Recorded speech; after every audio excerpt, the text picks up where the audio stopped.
সংস্কার বাস্তবায়ন না করার ফলে বিএনপি জনগণের কাঠগড়ায় দাঁড় হয়েছে। বিচার যদি নিশ্চিত না করা হয় এই সরকার কোনোভাবেই 5 বছরের মেয়াদ সম্পূর্ণ করতে পারবে না।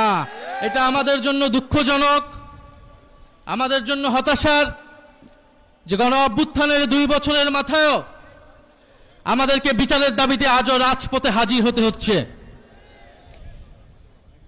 আওয়ামী লীগ বিগত 16-17 বছরে অসংখ্য গুম খুন গণহত্যা চালিয়েছে এদেশের সাধারণ মানুষের উপরে, বিরোধী দলীয় নেতাকর্মীদের উপরে। তার ফলশ্রুতিতে গণ অভ্যুত্থানের মুখে পড়ে শেখ হাসিনাকে পালিয়ে যেতে হয়েছিল দিল্লিতে।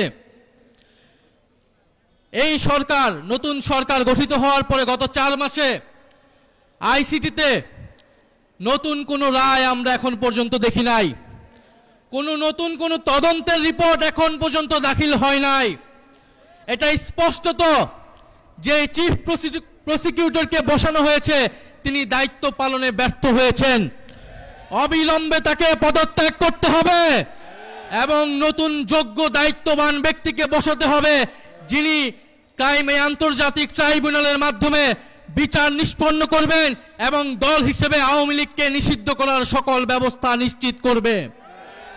আমরা স্পষ্টভাবে বলতে চাই, গণহত্যার মাধ্যমে আওয়ামী লীগ বিচারের কাঠগড়ায় দাঁড়িয়েছে, আর সংস্কার বাস্তবায়ন না করার ফলে বিএনপি জনগণের কাঠগড়ায় দাঁড় হয়েছে। এই 2 শক্তির বিরুদ্ধে আমাদেরকে এখন সমানভাবে লড়াই চালিয়ে যেতে হবে। সংস্কার, বিচার এবং বাংলাদেশের সার্বভৌমত্ব রক্ষার জন্য 11 দলীয় ঐক্যের নেতৃত্বে আমাদের এই লড়াই সংসদ এবং সংসদের বাইরে আমরা চালিয়ে যাব। আপনারা সেটার জন্য কি প্রস্তুত রয়েছেন? শরীফ ওসমান হাদী হত্যার বিচার কি আমরা নিশ্চিত করব? ইনশাআল্লাহ সেই সকল হত্যাকাণ্ডের বিচার আমরা নিশ্চিত করব। এবং আরেকটি কথা বলে দিতে চাই, আওয়ামী লীগ একটি ফ্যাসিস্ট, গণহত্যাকারী এবং সন্ত্রাসবাদী সংগঠন।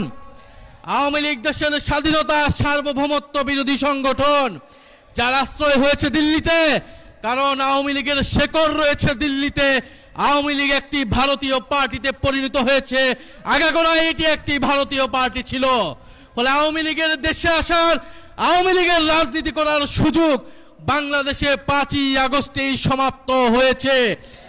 যারা সমঝোতা করছে, যারা নতুন করে স্বপ্ন দেখছে আওয়ামী লীগকে রাজনীতিতে পুনর্বাসিত করার, তাদের পরিণতি আওয়ামী লীগের মতোই হবে।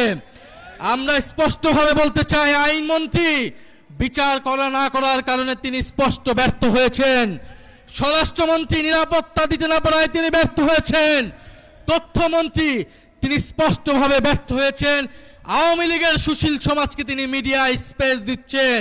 এই সব কিছুই বাংলাদেশের জনগণ দেখছে। আমরা আজকে এই সমাবেশ থেকে বলতে চাই, জুলাই গণহত্যা সহ, শাপলা হত্যাকাণ্ড সহ, পিলখানা হত্যাকাণ্ড সহ সকল গুম খুন এবং শরীফ ওসমান হাদী হত্যাকাণ্ডের বিচার অবিলম্বে নিশ্চিত করতে হবে। বিচার যদি নিশ্চিত না করা হয় এই সরকার কোনোভাবেই 5 বছরের মেয়াদ সম্পূর্ণ করতে পারবে না। ফলে ওসমান হাদীর ভাষায় বলতে চাই, আমরা জান দিব কিন্তু জুলাই দিব না। ইনশাআল্লাহ জুলাইয়ের বিজয় হবে। আসসালামু আলাইকুম।